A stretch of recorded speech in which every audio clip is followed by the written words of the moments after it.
Esta es la tarde en el continente americano. Cuando anochece en Europa y amanece en Asia, así cae la tarde en el continente americano y transcurre la noche y el amanecer en el resto del mundo. La tarde. Hola, ¿qué tal? Bienvenidos a la tarde de NTN 24. A nombre de Dania Chirinos y de este equipo les doy la bienvenida, como siempre, con la invitación a que se comuniquen a través de las redes sociales que aparecen en su pantalla. Estamos en Twitter como @NTN24 y mi cuenta personal @Joely Ramírez. Comenzamos.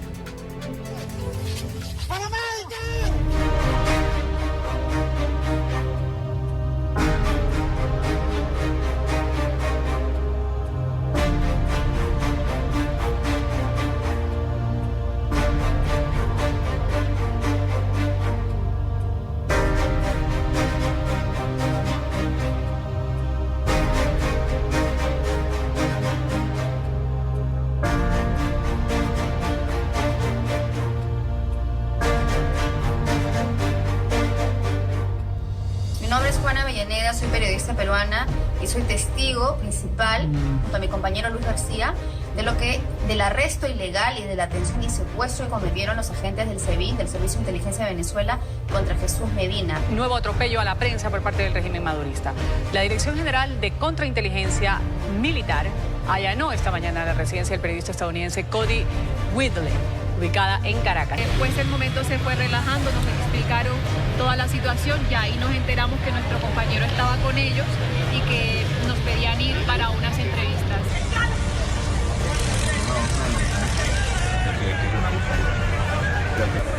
Yo pensaba en mis hijos, Daniel. Eso era lo que yo pensaba. Me daban patadas, me alaban en el cabello. Mira, yo vengo desde el Tribunal Supremo tratando de... Se me queda el cabello en la mano, me alaban el cabello, me pateaban. ¿Dónde está la policía? Cuando me dice el señor que estaba armado que me baje del vehículo y me pide que me acueste en el pavimento boca abajo, allí todavía no nos explican por qué. De hecho, ellos no se identifican. Queremos reclamar su libertad plena porque es un ciudadano que no ha cometido delito alguno y la acusación que le están versando es de una falacia impresionante.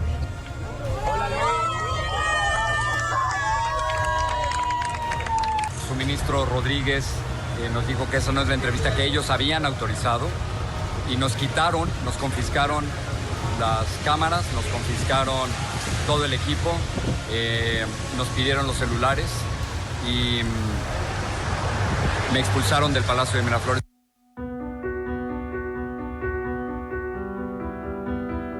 Lamentablemente sabemos que ahorita todos los noticiarios y todos los reporteros tienen una pistola en la nuca, en donde si se equivocan al decir algo, pierden su trabajo y automáticamente ponen en riesgo hasta sus propias vidas. Cuando me sacaron la capucha yo tenía una pistola apuntando hacia mí. Uno de ellos dijo, bueno, dispárale. Hay el gatillo, pero como pueden ver, la pistola no era cargada. Todos comenzaron a reírse. Bueno, mucho respeto, porque los medios son las manos, la voz y los ojos del pueblo. Para preguntarle su opinión sobre la detención de 2 bomberos en Mérida por la difusión de un video en redes sociales en el que satirizan en torno a su figura. Quería saber su opinión sobre ¿Tú crees que ese eso es una asunto? pregunta para esta rueda de prensa, de verdad? Bueno, ¿Eres periodista? Sí. ¿Te graduaste a dónde? En la UCAP. En la UCAP. ¿Está bien? No, le pregunto primero. Si tú como profesional crees que preguntarle a un presidente en una rueda de prensa internacional eso, no sé de dónde sacaste la pregunta. ¿Te la orientaron desde Francia? No, la hice yo. ¿Tú mismo? Sí.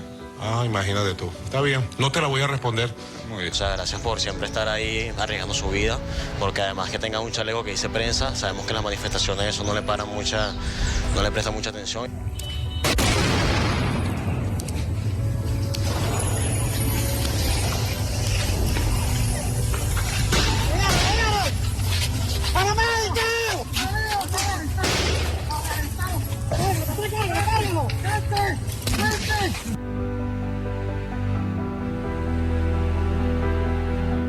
Esa es Venezuela, a la que tengo 6 años que no puedo entrar, porque no sé sí voy a poder salir. Que son unos valientes. Desde que ustedes han saboteado, ustedes que son de oposición, han saboteado el gobierno. Periodista. No, tú eres opositor. Tú eres opositor. ¿Desde cuándo no tiene el agua? ¿Quién es tu presidente? ¿Quién es tu presidente? Yo no tengo presidente. Sin ustedes no estuviéramos comunicados de nada de lo que está pasando en el país. Tenemos acá unas 8 o 9 horas desde las 10 o 11 de la mañana esperando que trascienda alguna información verificable u oficial que dé luces sobre qué está sucediendo con los 7 cuerpos de los rebeldes que se sublevaron junto a Óscar Pérez. Estamos llevándole la información. Vemos cómo esta gandola se está incendiando en este momento en el puente Santander que conecta hacia Cúcuta. Vamos a dejarlo con las siguientes imágenes. Que son las únicas personas que nos mantienen informados. Los felicitaría. No tan solo por ser el Día del Periodista, sino por el gran trabajo que están haciendo y la gran lucha que están haciendo durante todo este tiempo.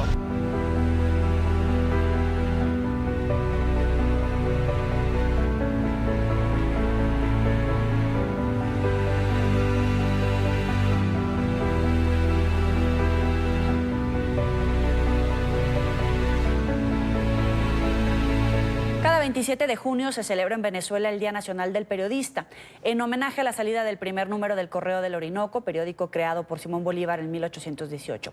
Esta fecha es un símbolo de resistencia por la libertad de expresión e información en medio de la censura y la represión del régimen de Nicolás Maduro. Precisamente, la situación de la prensa en la nación petrolera es uno de los temas de discusión de la 49ª Asamblea General de la OEA que se adelanta en Medellín, Colombia. Y Dania Chirinos, directora de contenidos de NTN 24, está allí para este cubrimiento especial. Y Dania, muy buenas tardes. Aprovecho para reconocerte en este día, pero también para pedirte que nos hables de lo complicado que es ejercer esta profesión en tu país. Muy buena tarde, Dania. Gracias, Joely. 27 de junio, Día del Periodista en Venezuela. Permíteme unos minutos porque quiero comentar el video que acabamos de ver. Es un homenaje de NTN 24 a los periodistas en Venezuela. Y no puedo obviar una fecha como hoy, no la quiero obviar para manifestar una vez más, como lo he hecho muchísimas veces en el programa, mi respeto, mi profunda admiración por el periodismo venezolano que ha hecho el compromiso de seguir informando a pesar de tanto acoso, de tanta prisión, de tanta persecución, de leyes que amordazan e intentan que la prensa no cumpla con la única función que tiene que cumplir, que es la de informar. Por supuesto, a nuestro equipo en Venezuela, de reporteros, de redactores, de coordinadores, que cada día dan lo mejor de sí para informar a Venezuela y al mundo de lo que ocurre en territorio venezolano. Dicho esto, Joely, quiero presentar a María Beatriz Martínez. Ella es la presidenta de la Comisión de Medios de Comunicación de la Asamblea Nacional, que se ha acercado hasta la ciudad de Medellín, dentro de lo que son todas estas actividades alternas a la 49ª Asamblea General de la Organización de Estados Americanos. Diputada, gracias por acompañarnos. Gracias a ti, Dania. Un orgullo estar contigo hoy, Día del Periodista. Qué mejor manera de celebrar lo que tenemos que celebrar los venezolanos, que es el pundonor de los periodistas venezolanos. Muchísimas gracias. Diputada, ¿qué vino usted a plantearle al secretario Almagro, que tuvo la oportunidad de conversar con él? Bueno, una oportunidad importante, una reunión que pedimos.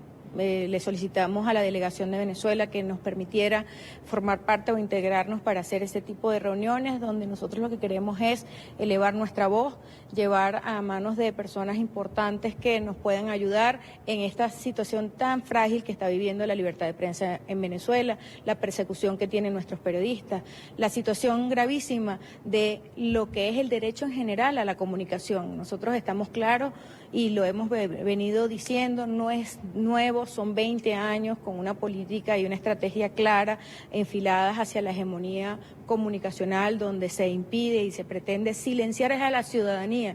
Nosotros siempre hacemos énfasis en esto. No son los periodistas que son las víctimas, no son los medios de comunicación que son los perseguidos, que en efecto sí son víctimas directos, pero esto está directamente dirigido al ciudadano de a pie, al ciudadano venezolano que está siendo gravemente vulnerado en derechos fundamentales y que al al cerrar los medios de comunicación, al impedir el trabajo de los periodistas, al cercenar nuestra posibilidad de comunicación, pues está siendo afectado directamente, porque no hay manera de hacerlo ver. Y aunque parezca mentira, se lo decíamos al secretario general Luis Almagro, aunque parezca mentira, y lo conocen ustedes muy bien, todo lo que vive en Venezuela, el tema de la libertad de expresión, trajimos aquí en el informe pues una nueva escalada, un señalamiento hacia todos los pasos que han cumplido, donde se ve, por ejemplo, la eliminación de los medios públicos, la compra por parte de personas afectas al régimen de medios de comunicación para silenciarlos, procedimientos completamente fuera de Estado de Derecho, sin ningún tipo de basamento, el pensamiento único, donde se impide un pensamiento plural o democrático, pero además ahora una nueva arremetida con una tal consorcio socialista de las telecomunicaciones que quizás va hacia el objetivo de lo que es monopolizar el espectro radioeléctrico. Este consorcio socialista de comunicaciones, que además se le agrega socialistas, ¿cuándo se anunció? ¿Ya se tiene claro sus funciones o simplemente sospechan que esto puede intentar extender los tentáculos para controlar aún más de lo que ya se controla? Bueno, la alarma la encendimos en la Comisión de Medios de la Asamblea Nacional desde los últimos días del mes de mayo. El 23 de mayo el usurpador anuncia esto en un contexto de una reunión de temas académicos, y lo que nos llama la atención pues es el contenido del decreto, y el contenido del decreto anuncia que es una compañía anónima evidentemente controlada totalmente por quienes hoy usurpan el poder en Venezuela, y esa compañía anónima tiene un objetivo y es hacerse de un paquete accionario, o sea, todas las acciones, o sea, parte de las acciones, pero sí claramente señala de todas las empresas que tienen que ver con telecomunicaciones. Por lo tanto, estamos hablando de radio, estamos hablando de todas las empresas digitales. Sabemos muy bien lo que los venezolanos hemos vivido cuando se han cerrado todos los medios libres, cuando se impide. Pero, diputada, ¿no era suficiente con Conatel, por ejemplo? Efectivamente, la misión efectiva de Conatel ha sido siempre una misión técnica que se ha desvirtuado, que no tiene ningún basamento legal, que no tiene ningún tipo de piso legal. Ni esto que están creando, este bodrio, tampoco tiene ningún piso legal, es contrario a la Constitución, es contrario, además, quien lo está dictando no tiene la competencia porque está usurpando la presidencia de la República.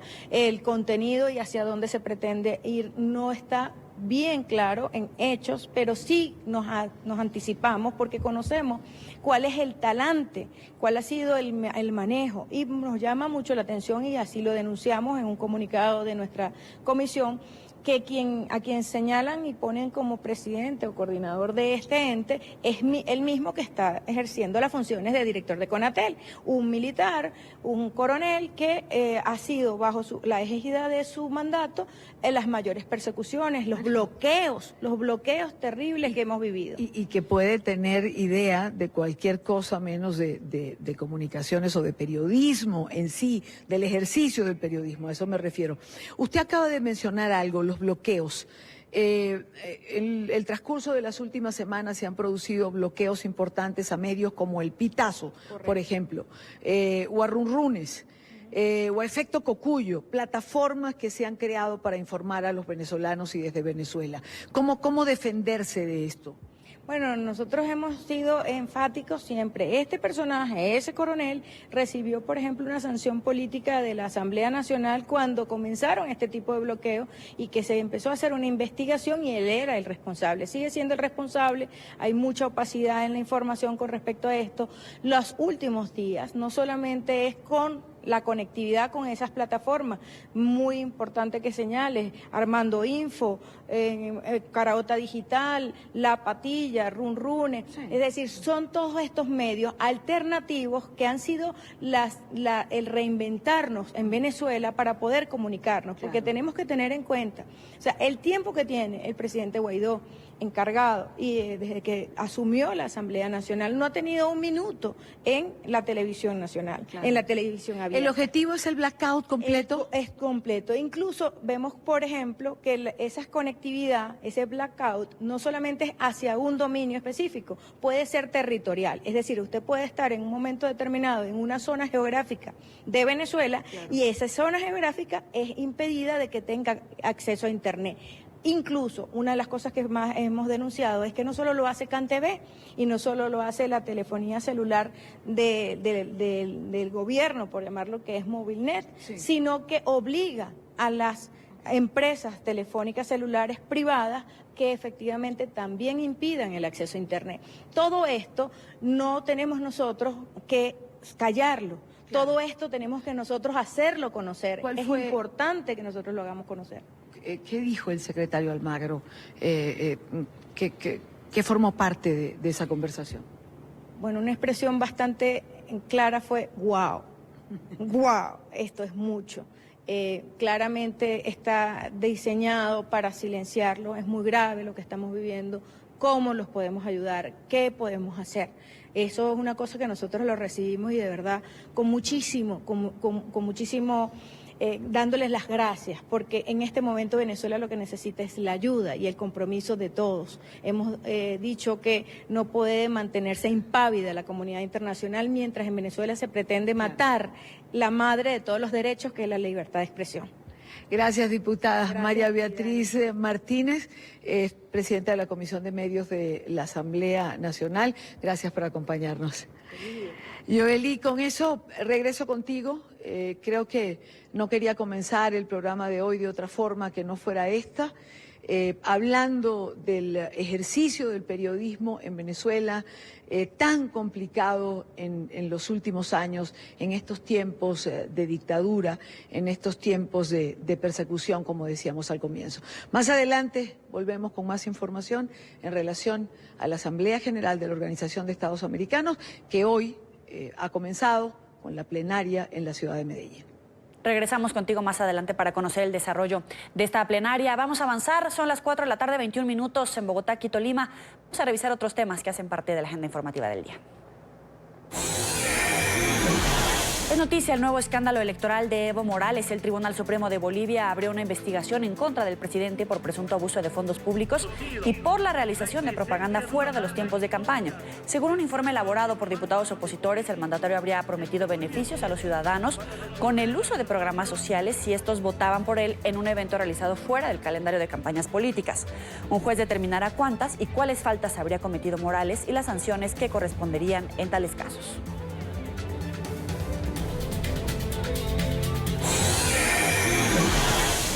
Es noticia a Colombia porque Jesús Santrich, ex jefe de la guerrilla de las FARC, tendrá que rendir indagatoria por narcotráfico. La Corte Suprema citó al exguerrillero y actual congresista el 9 de julio por el presunto envío de cocaína hacia Estados Unidos.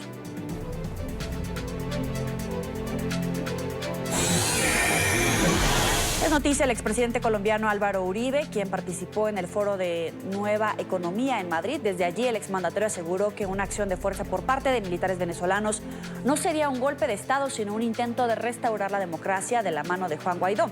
Uribe también se refirió al informe de la ONU sobre las plantaciones de cocaína en Colombia. Marcelo Moncayo tiene el reporte. Hola, ¿qué tal? Saludos para ustedes en la tarde, amigos televidentes. Este día desde Madrid, el expresidente colombiano Álvaro Uribe se refirió a la crisis venezolana. Él aseguró que para buscarle una solución a esa situación, el diálogo no es la mejor opción. El expresidente de Colombia, Álvaro Uribe, fue el protagonista de los encuentros informativos de Nueva Economía Forum. Desde ese escenario, el exmandatario se refirió a la crisis venezolana. Uribe considera que en Venezuela ya es necesaria una solución de fuerza por parte de los militares que no debería ser considerada un golpe de Estado. La presencia de Guaidó y de esas decisiones políticas de Venezuela nos permite decir una decisión de fuerza que remueva a Maduro. No es una decisión que crea la posibilidad de un gobierno militar, no. Con la presencia de Guaidó es una decisión que simplemente respalda una solución democrática. Uribe también se refirió al informe presentado por la ONU sobre las hectáreas de cocaína en Colombia. El expresidente cree que el incremento de estos cultivos se generó desde el año 2012, en el mandato de Juan Manuel Santos, luego de los acuerdos alcanzados en La Habana con las FARC. Uribe destacó las acciones del actual presidente Iván Duque en este tema. El presidente Duque por lo menos ha logrado que no siguiera creciendo la droga en Colombia. Yo creo que eso es lo que hay que rescatar del informe de ONU que se conoció ayer. Los vuelos ilegales del espacio aéreo de Colombia se trasladaron al espacio aéreo de Venezuela, donde ha habido permisividad, complicidad con el narcotráfico. Con el factor venezolano actual es muy difícil para el gobierno de Colombia ese combate. El informe de la ONU revela un incremento del 25% en la producción de cocaína a nivel mundial en el año 2017 y responsabiliza a Colombia del 70% de esa producción.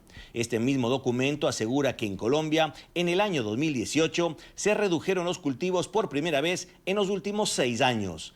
Y esta noche aquí en Madrid el expresidente colombiano Álvaro Uribe recibirá un reconocimiento del portal digital Merca2. Este es el informe para la tarde. Marcelo Moncayo, NTN 24, Madrid.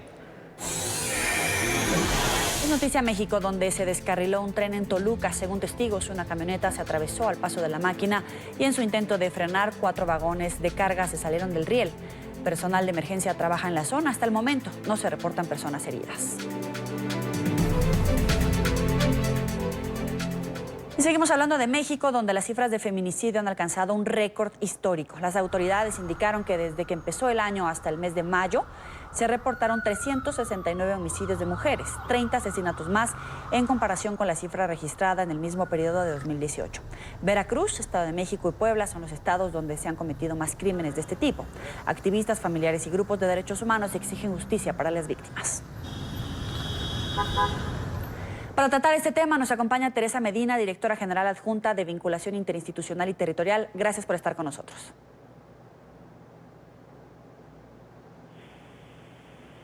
¿A qué atribuye este récord?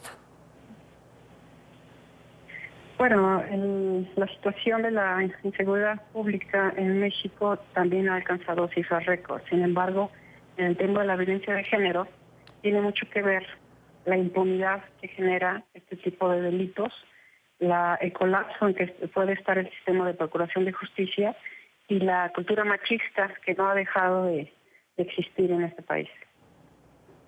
La cultura machista me gustaría que lo extendiera un poco más, porque desde que tengo memoria como mexicana, sé que cada vez hay más información disponible, más campañas tal vez en medios, pero ¿qué nos está faltando al interior de los hogares, como mujeres, como hombres, en las escuelas, en los centros de trabajo?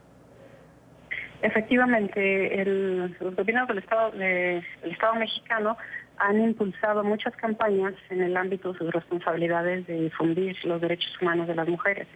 Sin embargo, como usted lo menciona, es un tema de cultura donde la cultura la estamos alimentando y absorbiendo dentro de las familias. Allí hay una parte fundamental que le toca a padres, madres, hermanos, donde se tiene que promover la igualdad dentro de los quehaceres domésticos, dentro de la cultura, dentro de las responsabilidades entre hombres y mujeres, que eso es fundamental para que las mujeres accedan a una vida libre de violencia a través de un pie de igualdad entre hombres y mujeres. Eso es lo que también hace falta dentro de las familias mexicanas, como en muchos otros países. Y ahora, ya hay leyes, hay comisiones de protección a mujeres, comisiones para resguardar la seguridad, la integridad, los procesos. Pero ¿qué pasa a la hora de llegar a los juzgados? ¿De verdad el personal que trabaja en los juzgados para darle seguimiento a una denuncia que está alertando que puede ser víctima del feminicidio, hasta después cuando ya se convierten en víctimas de algún ataque o víctimas mortales? ¿Qué tanta es el grado de compromiso de las autoridades para ejecutar esas leyes que buscan proteger a las mujeres, pero que parece que caen en un saco vacío y terminan en impunidad? Efectivamente, el cambio de panorama cultural también afecta a las y los servidores públicos, que no dejan de ser ciudadanos comunes que han sido educados de cierta manera dentro de sus familias, donde hay influencia de la educación, de la religión, de la sociedad machista, de los mensajes machistas y sexistas que vemos todos los días en los medios de comunicación.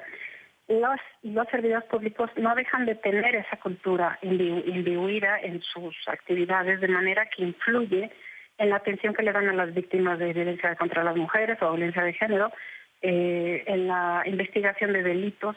Por eso es que se promueve y se exige, y es un compromiso ante la CEDAW y ante la Belén do Pará y con la sentencia de la Corte Interamericana del Campo Algodonero, donde nos obliga como Estado mexicano a aplicar la perspectiva de género a través de protocolos de investigación, sobre todo en el tema de feminicidio. Entonces, ¿qué pasa en el sistema de justicia? Pues pasa que se requiere que cada día tengamos más ministerios públicos y policías capacitados y profesionales en la perspectiva de género, en el enfoque de la debida diligencia, para que la atención a las víctimas indirectas o directas de la violencia contra las mujeres se eleve en la calidad y en la cantidad. Pero dime algo, hoy por hoy con las leyes que ya existen, ¿resulta efectivo? ¿Hay un menor grado de impunidad? Porque están subiendo las cifras de ataques, de feminicidios, pero si no podemos reducir esa cifra, por lo menos hay menos impunidad, ¿hay más justicia en estos casos? No conozco yo una estadística, digamos, o un panorama donde refiera en virtud de, en comparativas, anuales comparativas, en lo que se refiere a la impunidad o a la resolución de casos. Ese es otro de los temas que necesitamos combatir, porque la oscuridad o la invisibilidad que tiene muchas veces la violencia contra las mujeres también impacta a los sistemas de justicia, donde no conocemos de cuántos casos ingresados, cuántos efectivamente se judicializaron y cuántos lograron una sentencia favorable, donde se recupere la reparación del daño y se castiga al agresor. Tenemos también una asignatura pendiente, por ejemplo, en el Poder Judicial, donde se le pide que transparente las sentencias para poder tener ese panorama, para saber qué tanto todas las políticas públicas que el Estado mexicano ha implementado han influido para bajar la impunidad. Lo que se conoce es que la impunidad es muy alta, que en términos de todos los delitos, pero que afecta especialmente a las mujeres cuando son ellas las que por prejuicios en la implicación de la justicia son las más afectadas por la impunidad que esto ocasiona. ¿Y qué está pasando, por ejemplo, en el Estado de México? Para los que nos ven en otros países que no es territorio mexicano, es muy cerca, a los alrededores de la Ciudad de México, de la capital del país. ¿Qué pasa en el Estado de México, en Veracruz, en Puebla? ¿Por qué estos estados encabezan estas listas de feminicidios, sobre todo, por ejemplo, el Estado de México? Bueno, mi opinión es precisamente la que acabo de expresar. El colapso del sistema de procuración de justicia ha afectado de manera especial a las mujeres, porque no solamente es por la falta de capacitación de los profesionales, de los ministerios públicos, de los policías, de la falta de recursos, sino que además se suma a esta incapacidad y a esta impunidad o a esta negligencia en las investigaciones, los prejuicios y estereotipos de género que afectan a las mujeres por discriminación. Es decir, a la situación del contexto nacional que tenemos de una grave crisis de investigaciones y de efectividad en los sistemas de justicia, tenemos que sumarle la cultura de discriminación contra las mujeres que la afecta principalmente cuando ella es víctima de delitos. Y en este caso, en los estados de México y en los estados que usted ha mencionado, pareciera que son los estados que más muestran este tipo de incidencias porque están colapsados los sistemas. Ponía el caso del Estado de México porque era el estado de donde salió el antiguo presidente de México, Enrique Peña Nieto, y cuando él era gobernador y aún durante su presidencia tenía estos índices, y no ha habido un cambio en la comisión de este delito en el Estado de México a pesar del cambio de gobierno a nivel federal, es decir, en la presidencia. ¿Qué tanto se puede cambiar en este sexenio? ¿Hay una buena perspectiva, hay apoyo del legislativo, del ejecutivo y del judicial para tratar de cambiar esta tendencia? Sí, por supuesto. Las mujeres tienen que estar en el centro de las políticas públicas de este nuevo gobierno. De hecho, usted mencionaba el Congreso. En el Congreso ya se están trabajando iniciativas en relación a impulsar un código único, un código nacional penal, donde se homologue, por ejemplo, el tipo penal con las mismas sanciones, de una sanción grave por este delito, las mismas causales que sean prácticas y fáciles de acreditar y efectivas, donde se eleve las sanciones por violencia de género. Ya se están cocinando inclusive reformas a la Ley General de Acceso para ser más ágil y más sostenible, por ejemplo, la declaración de alerta de género que ya tenemos en 19 estados de la República, precisamente por el aumento de la violencia contra las mujeres. En este nuevo gobierno tenemos ya políticas públicas que se están echando a andar para poder impulsar la igualdad de las mujeres. Y usted mencionaba hace rato el Estado de México con el anterior gobierno. Se han estado haciendo esfuerzos, por ejemplo, de la Suprema Corte de Justicia, donde emitió la sentencia conocida como de Mariana Lima, que tiene que ver con una investigación en el Estado de México de feminicidio que fue realizada de manera negligente, y es la Suprema Corte de Justicia que emite en el Estado de México, que es un estado emblemático precisamente, como usted lo mencionó, de negligencia en la investigación. A ese estado le tocó la primera sentencia de la Corte referida a la obligación de las autoridades a investigar con la debida diligencia los feminicidios. Entonces, sí hay avances. La ley en México tenemos varios, es un marco legal en México que tenemos, que es muy amplio, que determina los derechos de las mujeres, determina cuáles son los tipos de violencia. ¿Y qué nos ha hecho falta? Que el elemento humano, que el Ministerio Público, que las y los jueces cumplan con esa ley.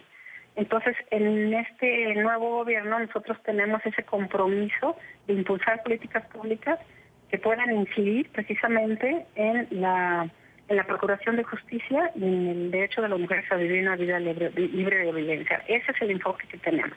Le agradezco a Teresa Medina por este tiempo para la tarde de NTN 24. Pásela muy bien. Hasta luego. Desde México y El Salvador han comenzado el proceso de repatriación de los cuerpos del padre migrante y su hija, salvadoreños, quienes murieron ahogados tratando de llegar a Estados Unidos. Defensores de los derechos humanos culpan de la tragedia las fuertes medidas contra la migración irregular hacia la Unión Americana. Este jueves, 2 días después de la tragedia, comenzó el proceso de repatriación de los cuerpos de Óscar y Valentina. Las autoridades aseguraron que se adelantan los últimos trámites para que los restos vuelvan a su lugar de origen. Y ahorita una casa funeraria local los va a recibir y posteriormente la Cancillería de El Salvador en México. Viene en camino una casa funeraria de Nuevo León, lo trasladará a Nuevo León y de Nuevo León a El Salvador vía aérea. El gobierno mexicano también está prestando ayuda a Tania Ábalos, esposa y madre de los fallecidos. Está afligida, está con un dolor muy profundo, está en un shock, ahora sí que permanente, y hemos respetado nosotros su privacidad. Defensores de los derechos de los migrantes señalan que las cada vez más duras políticas contra la migración son las responsables del drama en las fronteras. Estas muertes de este niño y ese papá, de los otros que se murieron hace 2 semanas aquí en la región del Paso, de Jacqueline que se murió en un centro de detención, todo es responsabilidad del gobierno de Trump, y ahora parece ser que el gobierno de López Obrador tendrá responsabilidad sobre eso que pasa en el futuro. Por su parte, la oficina del Alto Comisionado para los Refugiados, ACNUR, condenó lo sucedido, calificó la tragedia como un fracaso en la respuesta a la violencia y la desesperación que empujan a las personas a emprender viajes peligrosos en busca de una vida digna y segura. Entre tanto, continúa la indignación en Estados Unidos por las precarias condiciones en las que fueron hallados cerca de 300 niños migrantes en un centro de detención en el estado de Texas. Estaban sucios, hambrientos y algunos incluso durmiendo en el piso. Una de las abogadas que visitó el lugar denunció que los menores que estaban enfermos permanecían recluidos en celdas de cuarentena con acceso limitado a médicos. Nuevos detalles sobre las deplorables condiciones en las que permanecían 255 niños migrantes en el centro de detención en la localidad de Clint, Texas, fueron revelados por una de las abogadas que visitó el lugar. Hablamos con más de 30 de los cientos de niños detenidos allí. Nos contaron historias muy similares. Algunos tenían camas, otros no. Otros dormían sobre colchonetas, otros dormían en el suelo. A veces tenían frío, no tenían acceso regular a las duchas. La comida era insuficiente y de mal gusto. La jurista señaló que los menores que estaban enfermos eran puestos en celdas de cuarentena. En las celdas de cuarentena, donde muchos niños tienen la gripe, en realidad no hay nadie que los cuide. Alguien iba 2 veces al día y les da un medicamento. Incluso denunció prácticas controvertidas sobre su cuidado.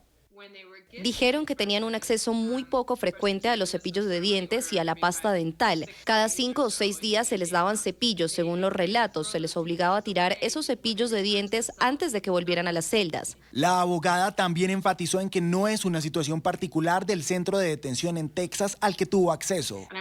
Quiero asegurarme de que la gente entienda que esto no es algo fuera de lo común en las instalaciones de la patrulla fronteriza. Lo que es realmente diferente, sin precedentes, en mi experiencia aquí, es que los niños son retenidos en estas instalaciones durante 2 o 3 semanas, incluso hasta un mes. El pasado lunes, las autoridades migratorias trasladaron a la mayoría de los menores a diferentes refugios administrados por el gobierno. Sin embargo, al menos 100 de los niños que se encontraban bajo custodia del Departamento de Salud y Servicios Humanos fueron llevados de vuelta a Clint, sin conocimiento de si continuarán en las mismas condiciones. Tras la polémica, los precandidatos demócratas a la presidencia de Estados Unidos, Bernie Sanders y Elizabeth Warren, visitaron un albergue de menores en Florida. Ambos aspirantes coinciden en proponer cerrar todos los centros de detención para niños migrantes en el país. El presidente de los Estados Unidos evalúa la posibilidad de retrasar el censo poblacional del país previsto para el 1 de abril de 2020. Así ha reaccionado el mandatario a su derrota en el máximo tribunal de la nación, que hoy falló en su contra, bloqueando la inclusión de una pregunta sobre la ciudadanía de los encuestados. La decisión ha sido celebrada en Nueva York, ciudad que lideró la demanda contra la Casa Blanca por esta causa. Alejandro Rincón tiene toda la información. Adelante. Hola, feliz tarde de jueves para todos. El censo poblacional de los Estados Unidos es actualizado cada 10 años con el objetivo esencial de renovar el mapa demográfico de la Unión Americana, pero también es una estadística o herramienta esencial que permite al gobierno federal determinar, por ejemplo, la distribución de recursos para la financiación de proyectos como carreteras, escuelas. También es una herramienta clave para asuntos de la vida política de la Unión Americana. En particular, a través del censo poblacional se determinan cuántos representantes en el Congreso de la Unión Americana le corresponden a cada estado del país e incluso se determinan cuántos delegados dentro del colegio electoral, que es el mecanismo utilizado para elegir al presidente de los Estados Unidos, corresponde a cada región de la Unión Americana. Es precisamente por estas últimas razones que había tanta expectativa y polémica en el país por la decisión o la intención más bien de la administración Trump de incluir en el censo poblacional del 2020 una pregunta para que los participantes en ese censo poblacional dijeran si eran ciudadanos o no de los Estados Unidos. Algo que, al menos por ahora, queda bloqueado a la raíz de la decisión entregada hoy por la Corte Suprema de los Estados Unidos, que ha considerado como insuficiente la argumentación de la administración Trump para llegar a incluir esta pregunta. A esta determinación de la Corte Suprema han reaccionado en particular las autoridades de Nueva York, la Fiscalía Estatal de esta región de los Estados Unidos, que fue la que lideró la causa o la querella a nivel nacional en contra de la administración Trump. Hablamos directamente con la fiscal estatal de Nueva York sobre lo que ella considera que es lo más importante de la decisión entregada hoy por el alto tribunal. La pregunta de la ciudadanía fue algo que se vivió hace años para elegir más republicanos en nuestro país. Y nosotros creemos que esconderse detrás del derecho al voto es un pretexto para herir a estados como Nueva York, que tienen gran población de migrantes. Las organizaciones proinmigrantes también han salido a reaccionar y sobre todo a celebrar lo determinado hoy por la Corte Suprema de los Estados Unidos, específicamente la Coalición de Inmigrantes de Nueva York, que fue la entidad que lideró junto con la Fiscalía Estatal neoyorquina la causa contra la administración Trump. La democracia y las leyes siempre están a nuestro favor, que la democracia gana y que el resultado de la lucha de la comunidad de más de un año llegó hasta sus resultados el día de hoy y fueron a nuestro favor. Aun cuando la decisión entregada hoy por la Corte Suprema de los Estados Unidos puede ser apelada por la administración Trump, esto no significa que haya riesgo a futuro de que pueda haber una moción o acción legal adicional a través de la cual la Casa Blanca pueda definitivamente incluir la pregunta sobre la ciudadanía. La razón detrás de esto es que técnicamente, por las reglas del censo, los formularios para adelantar este censo deben imprimirse a partir del próximo mes de julio, de forma tal que por los tiempos de la impresión de los formularios y el momento cuando surge el fallo, pues realmente no le da margen de acción adicional a la Casa Blanca para que pudiera llegar a incluir esa pregunta como lo ha deseado hacer desde hace varios meses. Es todo lo que tenemos para ustedes por ahora. Continúen con más en la tarde.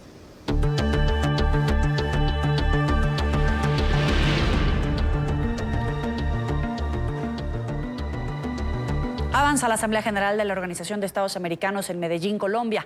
Y Dania Chirinos, directora de contenidos de NTN24, se encuentra en el lugar de la noticia siguiendo el avance de esta jornada. Más temprano pudo conversar con el canciller de Ecuador, José Valencia. A continuación, parte de esta conversación. ¿Cuáles son las preocupaciones del Ecuador? ¿Qué trae Ecuador para poner sobre la mesa? Sobre todo, reiterar el compromiso del Ecuador con el sistema interamericano. Nuestro compromiso que abarca toda la agenda que tiene ante sí la OEA, la Asamblea General, ahora la 49ª edición aquí en Colombia. Temas que van desde lo político hasta lo económico y por supuesto asuntos ya muy específicos, temas de migraciones que para el Ecuador, por el momento que estamos viviendo en nuestra región, el gran flujo de migrantes desde Venezuela, tiene particular importancia y relevancia para nuestra organización, pasando por supuesto por asuntos como los que concierne a derechos humanos, un tema siempre permanente y muy importante en la agenda de nuestra organización. Señor canciller, ha mencionado varias veces el tema migración. La migración venezolana que en este momento afecta a la región. Y quizás uno de los países que con Colombia recibe este primer impacto sea el Ecuador. Usted decía que había que repensar acciones migratorias. ¿A qué se refería particularmente? Mire, repensada porque es también un fenómeno cambiante. Una cosa es cuando el Ecuador, por ejemplo, recibió casi 67.000 refugiados, en la mayor parte personas del sur de Colombia que se desplazaron al Ecuador hace una década por efecto de la situación en la zona, en el sur de Colombia. Y otro distinto cuando ahora el Ecuador tiene 300.000 y un poco más de migrantes venezolanos, cuando esa cifra, según las Naciones Unidas, puede incrementarse y llegar hasta fin de año. Estamos a 6 meses, a casi 500.000 de personas. Entonces, las respuestas son distintas. Por eso es que nosotros tenemos que pensar esas respuestas a nivel nacional, pero también a nivel regional.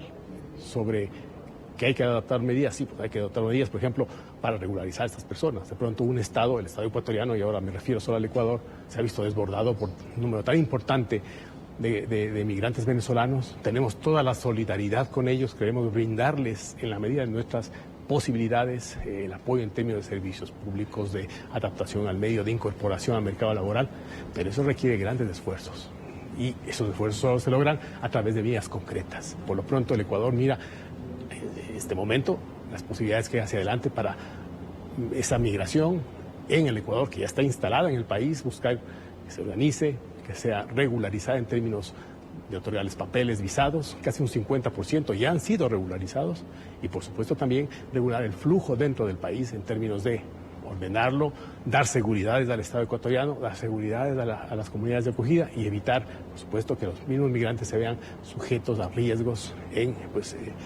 su incorporación en las sociedades de acogida.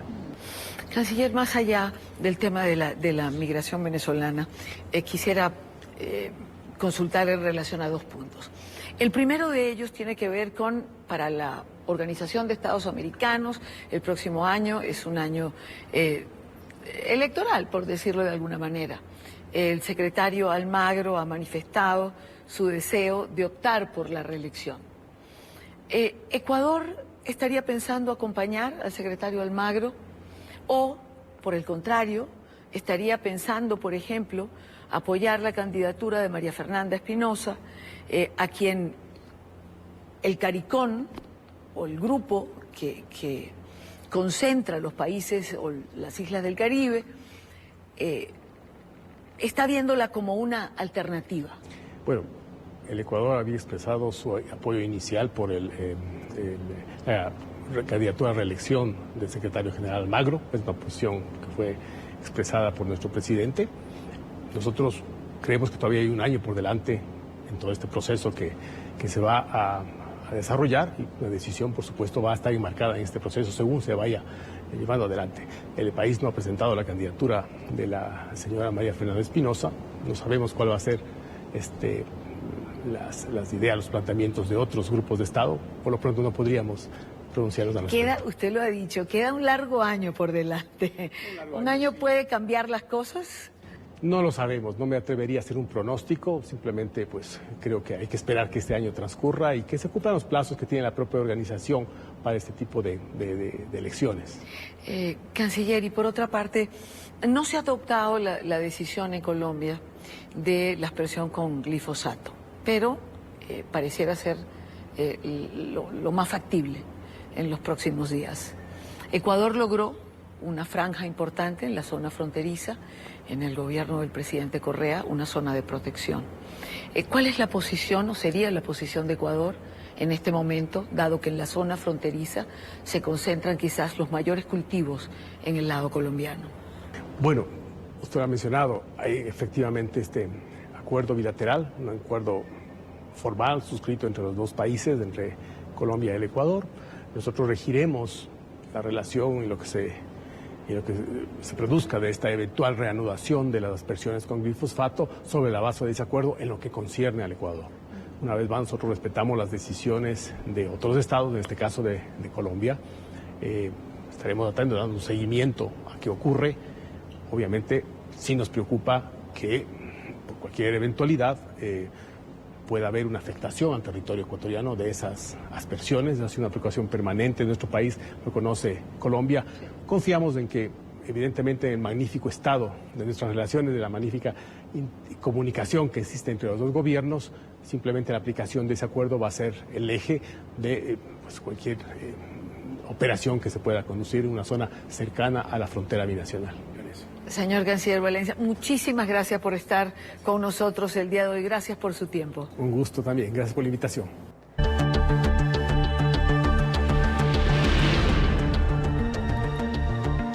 Cinco de la tarde con 8 minutos en Medellín. Avanza la Asamblea General de la Organización de Estados Americanos. La crisis en Venezuela es uno de los temas centrales del encuentro y ya ha generado polémica. Este jueves la delegación de Uruguay se retiró del recinto, desconociendo a los representantes enviados por el presidente interino Juan Guaidó. México, Bolivia y Nicaragua también expresaron su malestar. NTN 24 está en el lugar de la noticia con nuestra enviada especial Idania Chirinos. Muy buena tarde, Idania. Adelante. Hola, Joely, buena tarde para ti. Así como señalas, Venezuela ha sido un tema presente en las discusiones, en las conversaciones, en las preocupaciones de cada país, que ahora en la reunión de la tarde, la mayoría de ellos ha expresado el deseo de que la crisis de los venezolanos consiga pronto una solución. Pero como mencionabas, esto fue polémico en horas de la mañana, porque cada Asamblea General para instalarse recibe un informe de credenciales que presenta el secretario general de la organización, en este caso Luis Almagro. Este informe de las credenciales no es otra cosa que los que han sido acreditados para participar de esta asamblea.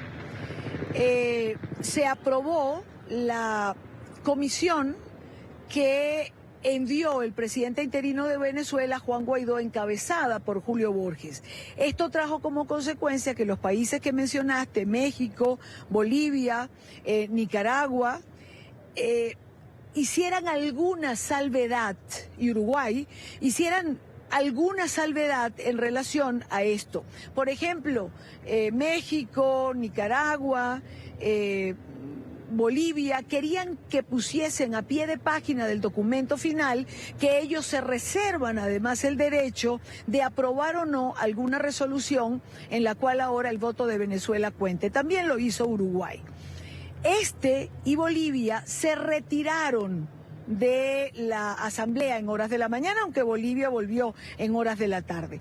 Lo cierto es que la delegación fue aprobada, fue aceptada por esta 49ª Asamblea General de la Organización de Estados Americanos, y esto evidentemente hizo que la delegación venezolana se sintiera satisfecha, se sintiera triunfal, y en ese minuto en que eso estaba ocurriendo, logramos que el embajador de Venezuela en Washington, Carlos Vecchio, y el representante de Venezuela en la OEA, Gustavo Tarrebriceño, saliera con nosotros y compartiera ese momento, el significado. Esto fue lo que conversábamos con ellos en horas de la mañana. ¿Qué pasó aquí?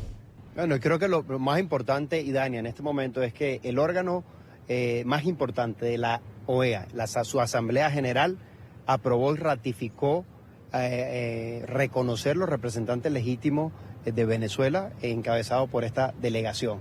Es decir, la máxima instancia de esta institución hoy reconoce como delegados legítimos quienes estamos acá.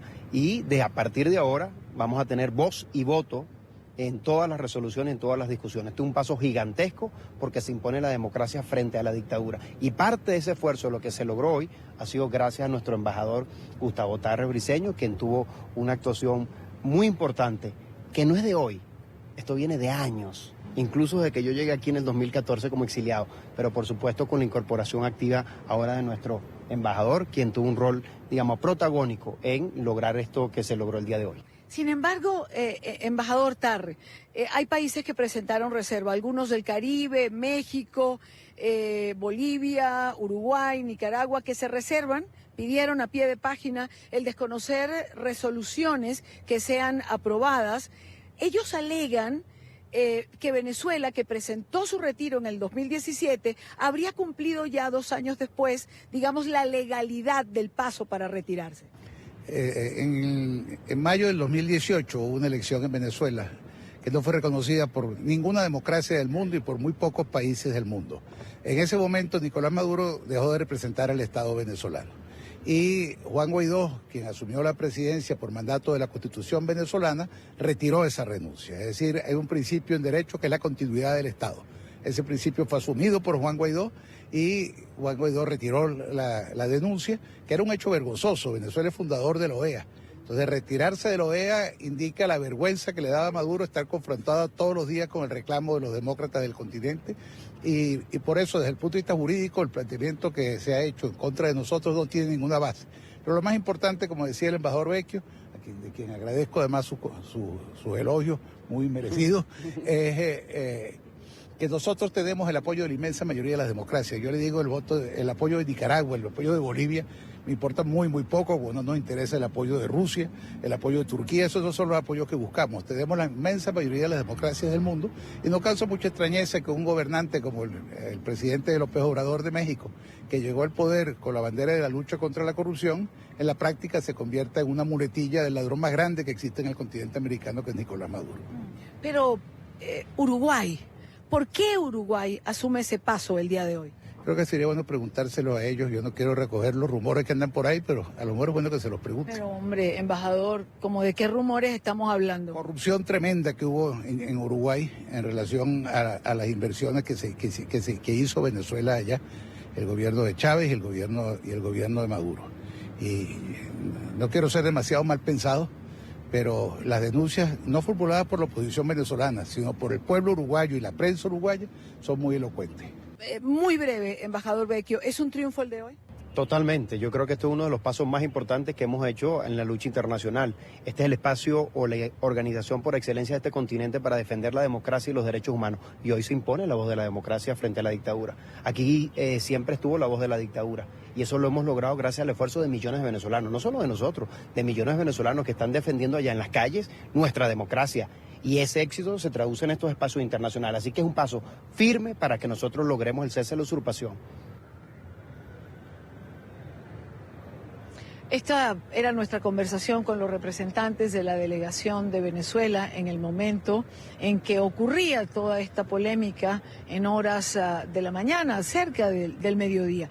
Pero posteriormente tuvimos también la oportunidad de conversar con el vicecanciller de Uruguay, el señor Bergamino, quien explicaba sus puntos de vista y decía que no se podía ir contra la institucionalidad y las reglas. Aunque las reglas y la institucionalidad es precisamente lo que se ha violado en Venezuela. Esto es parte de nuestra conversación. ¿Por qué Uruguay toma esta decisión? Uruguay toma esta decisión, no lo hace con alegría, pero sí lo hace con convicción y serenidad.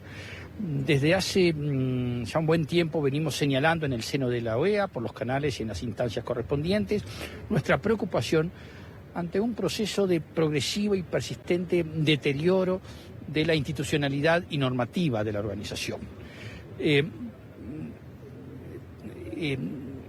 Este episodio en torno a las credenciales de la delegación venezolana, es una muestra más de ese de ese proceso de deterioro.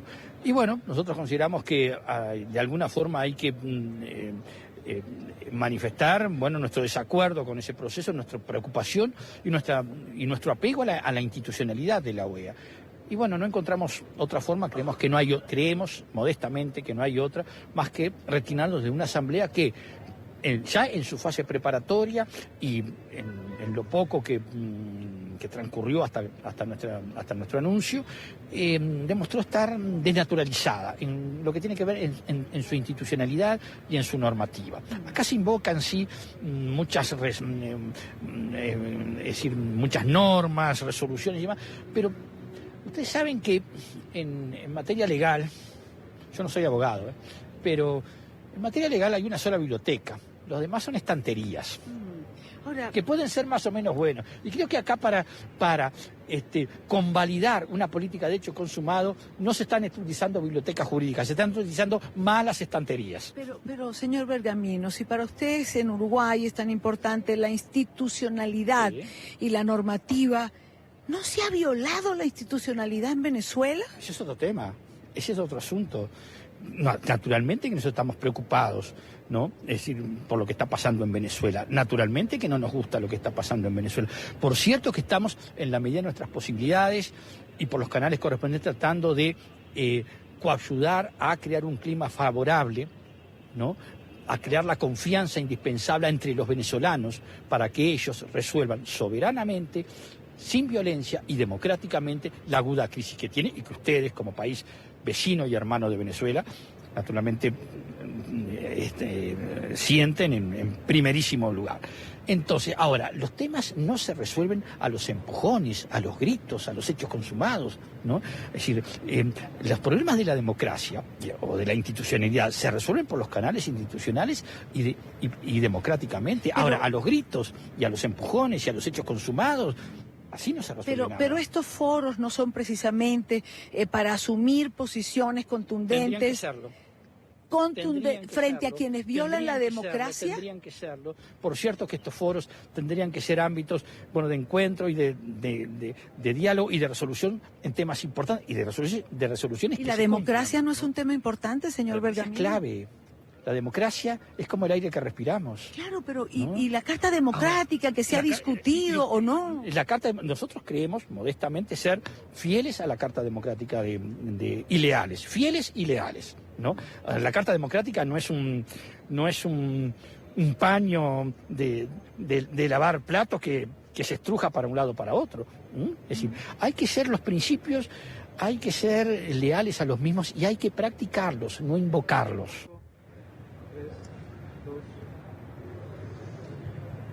Joely, las deliberaciones continúan en la plenaria de esta Asamblea General de la Organización de Estados Americanos. Todavía queda tela que cortar. Mañana, por cierto, va a presentar David Smolansky, que ha sido delegado por el secretario Luis Almagro, a presentar un estudio en relación a la migración venezolana y eso se espera que ocurra mañana.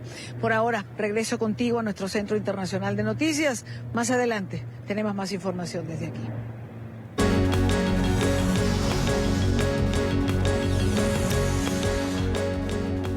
Mucha atención, el gobierno de los Estados Unidos sigue presionando al régimen de Nicolás Maduro. Este jueves el Departamento del Tesoro aplicó sanciones contra Luis Mota Domínguez, exministro de Energía Eléctrica de Nicolás Maduro.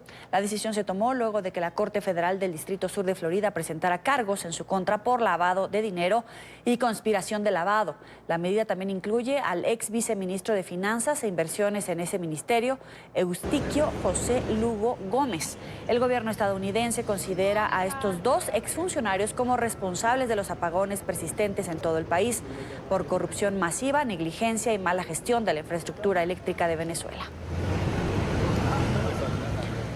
Y el régimen de Venezuela denunció otro supuesto intento de golpe de Estado. Según el ministro de Comunicaciones madurista, Jorge Rodríguez, estaba planeando un operativo para asesinar a Nicolás Maduro e instalar a un exoficial militar como presidente. Según Rodríguez, antimaduristas también contemplaban atentar contra el número 2 del chavismo, Diosdado Cabello, y la primera dama del régimen, Cilia Flores. El ministro agregó que el plan contaba, según él, con ayuda de agentes israelíes y el respaldo de los gobiernos de Estados Unidos, Colombia y Chile.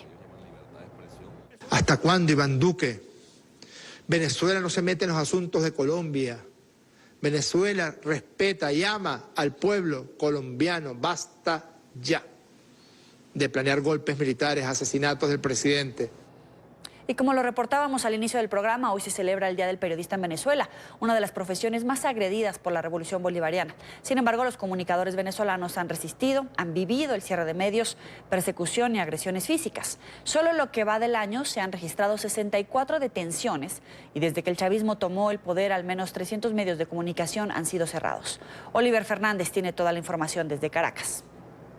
Ejercer el periodismo en dictadura no es tarea fácil. El discurso del régimen, las amenazas de colectivos armados y de los propios cuerpos de seguridad ponen en riesgo la vida. Sin embargo, ahí están los periodistas. ¿Qué es lo peor que has vivido dentro del periodismo? Mira, yo creo que por lo menos 2 o 3 capítulos donde tú crees que este día fue, aquí me dispararon o no llegué a mi casa. Yo tengo hijos y yo en los momentos duros siempre les doy la bendición antes de salir y esperando siempre regresar. Y hay 2 o 3 momentos donde yo pensé, no regreso a mi casa. El periodista no es un robot, también siente y sufre la crisis. Además, debe ser la voz de aquellos que quieren ser escuchados. Son momentos duros, Oliver, y pues donde se cuestiona también, nosotros mismos cuestionamos cuando nos quebramos, porque bueno, nosotros debemos ser esa voz para contar. El periodista es un ser humano que siente, porque además nosotros también vivimos como ciudadanos esos flagelos. Y ver niños que mueren por falta de medicamentos, ver a sus madres llorar porque no pueden hacer nada y ven morir a sus pequeños, es muy duro y no puedes dejar de sentirlo. En lo que va de año se han registrado más de 60 detenciones a periodistas, 12 corresponsales extranjeros deportados, 12 medios de comunicación bloqueados, 19 amenazas directas y 38 indirectas. A pesar de esta realidad, el periodismo sigue de pie en Venezuela. Felicitarnos por lo aguerrido de nuestros colegas periodistas, por el deseo ético de cumplir con ese deseo de informar veraz y oportunamente, con esa importancia que tiene cada ciudadano para el periodista, que es quien en definitiva merece la información, ese insumo que le permite libérrimamente tomar sus propias decisiones, porque un ciudadano informado es un ciudadano que toma decisiones claras y adecuadas. Quiero aprovechar este momento para felicitar a Idania Chirinos y al equipo de prensa de NTN 24 porque realmente han hecho una labor titánica para informar lo que sucede en Venezuela. Uno de los casos emblemáticos es el del reportero gráfico Jesús Medina. Lleva casi un año tras las rejas. Su único delito, informar. Estuvimos con él en muchas protestas, en muchas coberturas. Lamentable que esté tras las rejas y demuestra precisamente el miedo que le tiene el gobierno de Nicolás Maduro pues a los periodistas, a la prensa libre, a la prensa independiente. El régimen podrá cerrar medios de comunicación, pero eso no significa que apagarán la voz de un periodista. Felicitaciones más bien a ustedes que siguen allí todos los días tratando de vencer esa censura que se nos ha querido imponer en Venezuela, pero que no ha sido posible totalmente. La sociedad venezolana está desinformada por lo menos en un 90%, lo cual es grave para un sistema que se jacte de ser democrático, porque un verdadero gobierno, un verdadero país que no goce de una prensa libre, independiente y una sociedad informada, pues obviamente no es un país democrático y eso Venezuela está muy lejos de serlo. El periodismo no muere en Venezuela, a pesar del cierre de medios de comunicación. Y donde se genere la noticia, allí estará un corresponsal para otorgarle su derecho a estar informado. Es la información que manejamos desde Caracas. Continúen con más de la tarde de NTN 24. Regresamos a la ciudad de Medellín, en Colombia, donde avanza la Asamblea General de la Organización de Estados Americanos. Y Idania Chirinos tiene más información. Adelante, Idania. Gracias, Joely. Continuamos en la cobertura de la Asamblea General de la Organización de Estados Americanos y nos encontramos a Nigmer Evans. Nigmer es analista político, perteneció al chavismo en un momento determinado y su óptica siempre vale la pena repasarla. Nigmer, gracias por acompañarnos. Gracias, Idania, a ti. Yo quisiera comenzar por todas las denuncias que hacía Jorge Rodríguez el día de ayer en relación a una nueva conspiración, a un nuevo golpe de Estado, a tantos detenidos, a ese guión absolutamente conocido y repetitivo, por parte del régimen de Maduro? Mira, entre medias verdades y medias mentiras, como ellos se manejan casi de manera permanente, generalmente con una proporción más de mentira que de verdad. Pues el nuevo guión, el nuevo competidor de Leonardo Padrón, este señor Jorge Rodríguez, ha tomado elementos sobre los cuales entonces empieza a crear un nuevo guión sin haberle dado respuesta y asumiendo que el venezolano es una persona con memoria corta, cosa que es mentira parcialmente, porque la gente inmediatamente se pregunta, bueno, ¿y qué pasó con los drones? ¿Qué pasó con el 30 de abril? ¿Qué pasó con el golpe azul? ¿Qué pasó? O sea, todos estos entramados, y bueno, no contar los de Chávez, o sea, era un promedio generalmente de 2 o 3 atentados por año que se denunciaban. Claro, aquí hay algunos elementos aparentemente más probatorios. En Venezuela, el 99% de los venezolanos están conspirando. O sea, no es sorprendente que esto suceda. En todo caso, pueden haber algunos elementos que pueden ser reales. Ahora, de ahí a poder concretar, el venezolano conspira tomándose seguramente algo, tomándose un café, pero la realidad es que no pueden ocultar el deseo de todos los venezolanos de querer salir de este régimen, y fundamentalmente lo que se denuncia en este momento por la caracterización que él mismo hace es que en este caso no habían prácticamente civiles. Eso quiere decir que hay un gran temor en relación al sector militar, y lo que se está develando es que ya no tienen o están perdiendo el control en ese sector. O sea, ellos mismos se muestran sus debilidades en este momento. Ahora, si el 99% de los venezolanos lo que quiere es la salida del régimen, ¿por qué, Nidmer, resulta tan difícil concretarlo? Mucha gente sintió esperanzas cuando finalmente se nombró al gobierno interino, a Juan Guaidó, pero pasa y pasa el tiempo y no sucede nada.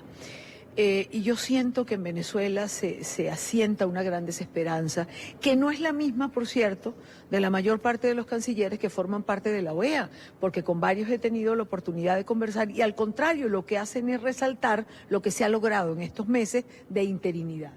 Claro, lo que pasa es que hay una alta expectativa de resolución pronta del conflicto, de lo que sucede en el país, y al momento de generarse frustración como consecuencia de que no es tan inmediata como se aspira, entonces, bueno, hay una fluctuación, hay flujos y reflujos desde el punto de vista político. Ahora, el liderazgo de Juan Guaidó, por supuesto que marca un hito entre antes y después.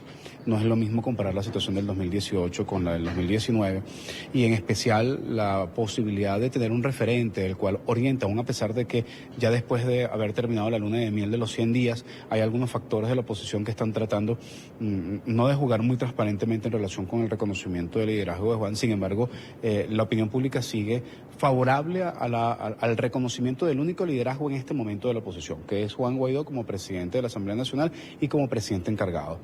Creo que lo que ha sucedido hasta ahora, en relación a tu pregunta, es que Maduro, Diosdado Cabello, Padrino López, los cubanos y los rusos han logrado generar unas tecnologías sociales de resquebrajamiento y de fraccionamiento, porque la teoría fundamental, divide y vencerás, sí, es el objetivo fundamental y permanente. Cuando vieron que Juan logró la posibilidad de la unión de los factores, inmediatamente accionaron y reactivaron sus estrategias y están intentando lograr resquebrajar nuevamente, y entonces empiezan a tratar de filtrar, simular o montar informaciones y especulaciones que, bueno, hasta ahora se ha mostrado una importante resistencia, porque el liderazgo de Juan es muy positivo, pero debemos estar muy atentos, todos los venezolanos, a evitar que eso suceda y activarnos y reactivarnos permanentemente en relación con el objetivo común que tenemos. O sea, yo tengo profundas diferencias con Julio Borges, yo podré tener profundas diferencias con Ramos Alú, pero ellos, incluyéndome, y nosotros, tenemos un objetivo en común. No podemos confrontar lo que está sucediendo en Venezuela como una disputa de aspiración personal electoral. Nosotros tenemos que asumir y confrontar esto como una dictadura y entender que nosotros somos víctimas de una dictadura, que debemos organizarnos y actuar en función de esa dictadura.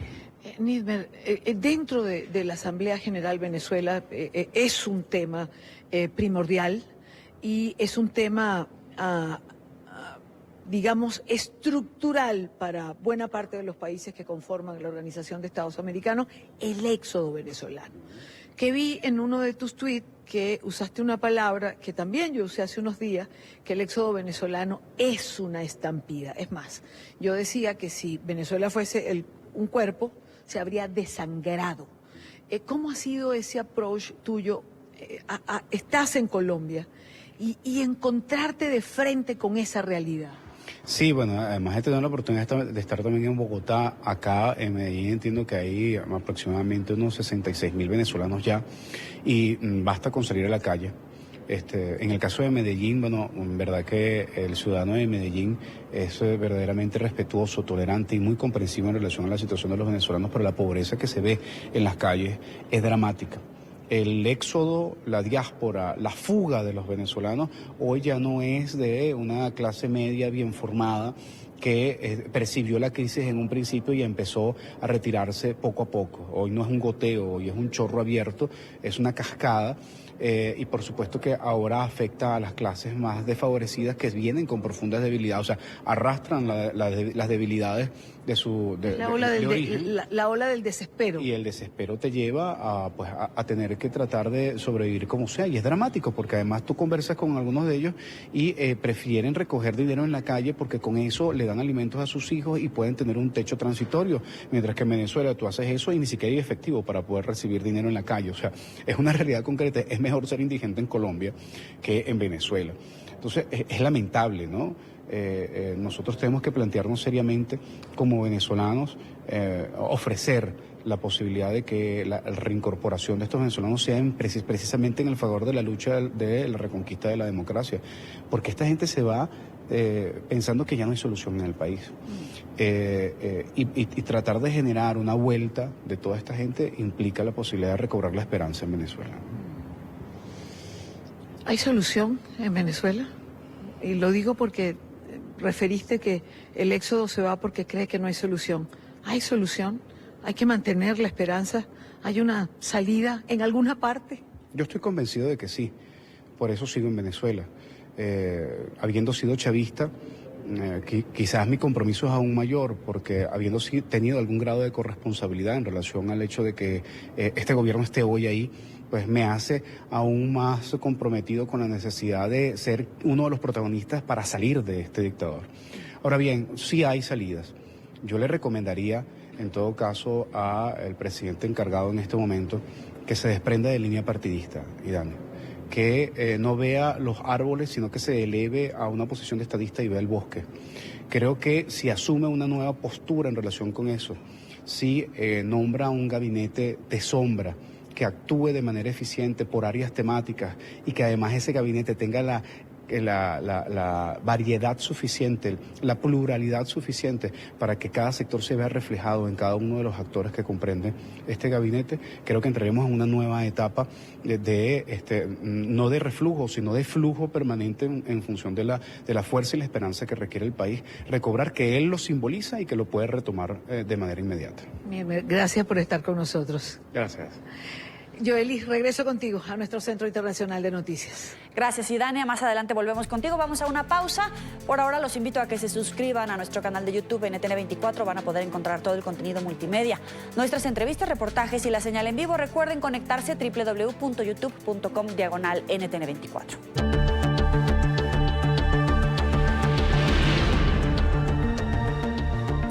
Cubrimiento especial de NTN24 en la 49ª Asamblea General de la OEA en Medellín, Colombia. Idania Chirinos sigue conversando con los asistentes a este evento. Vamos contigo, Idania. Gracias, Joely. El primer día explicaba que en paralelo a lo que es la Asamblea General hay varios eventos alternativos enfocados en derechos humanos, en libertad de expresión, en el periodismo en las mujeres, en tortura, en una cantidad de temas. Y en uno de estos eventos me he encontrado a Lucía Pineda, la periodista nicaragüense que fue privada de su libertad junto a Miguel Mora de 100% Noticias y que justo el día que vieron la libertad nuevamente conversábamos con ellos, pero no puedo perder la oportunidad, Lucía, qué bueno verte, qué bueno estar contigo, conocerte personalmente, darnos un abrazo. ¿En qué estabas aquí en Medellín?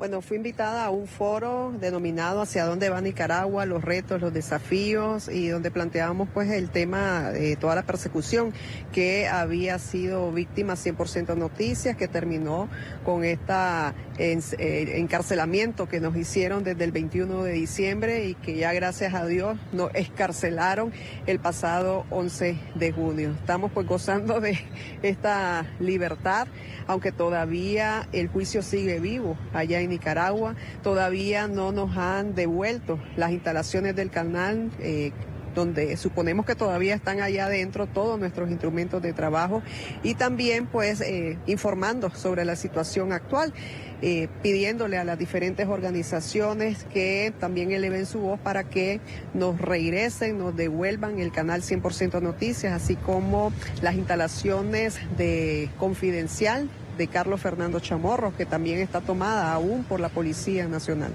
Lucía, ¿y no hay respuesta en relación a esto? Es decir, ¿nadie les da una respuesta?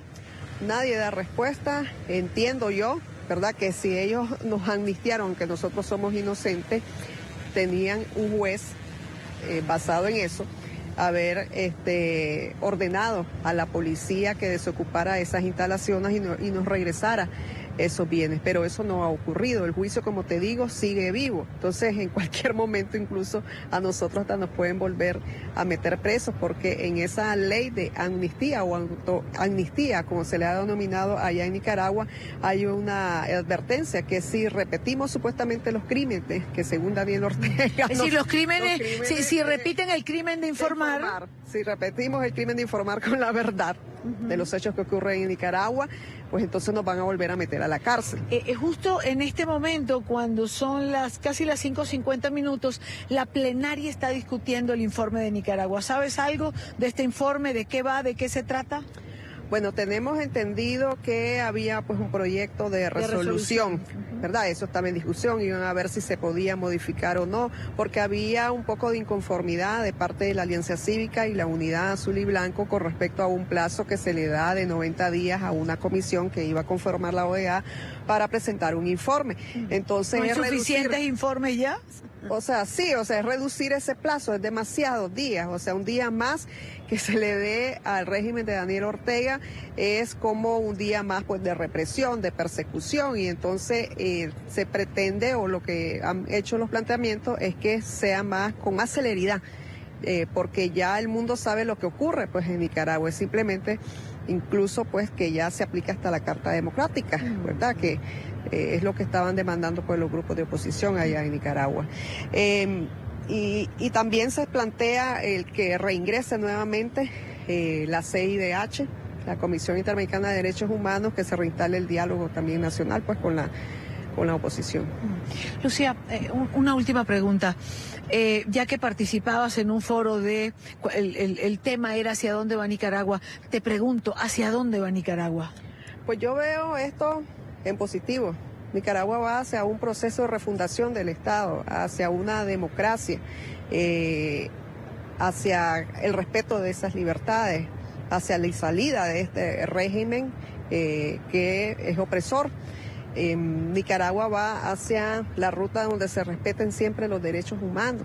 O sea, todo eso es cambiando prácticamente toda la estructura del Estado que está dominada actualmente por el orteguismo. Es decir, esa es la Nicaragua a la que ustedes quisieran llegar. Esa es la Nicaragua que se tiene que recuperar. Es que hacia eso va Nicaragua. O sea, con tantas muertes que ha habido, derramamiento de sangre durante la historia y ahorita en la historia reciente, el año pasado, esa es la única salida. ¿Hacia dónde va Nicaragua? Pues hacia ese proceso de democratización y donde se respeten pues nuestras libertades y sobre todo el derecho a la vida. Lucía Pineda, periodista nicaragüense, presa 6 meses solamente por el delito de informar, como hay otros presos también en Venezuela y en todos aquellos países donde la democracia no es una realidad, donde se atropellan los derechos humanos, donde la persona como individuo no tiene un valor particular porque hay un Estado, si se le puede llamar Estado, o una organización criminal, como se ha dicho en el caso de Venezuela, por ejemplo, que pretende imponer su voluntad y su manera de ver el mundo. Joely, regreso contigo a nuestro Centro Internacional de Noticias. Seguimos en esta cobertura que estamos realizando desde Medellín en esta Asamblea General de la Organización de Estados Americanos, que mañana tendrá varias resoluciones. Algunas van a cuajar, otras no. Será noticia el día de mañana. Llegamos al final de la tarde. Recuerde seguirnos en las cuentas de Twitter y también en Instagram. Estamos en @NTN24 y mi cuenta personal @joelyramirez.jornalista. Gracias por estar con nosotros. Los espero en una hora más en el informativo. Jefferson Beltrán ya está listo para presentarles la noche.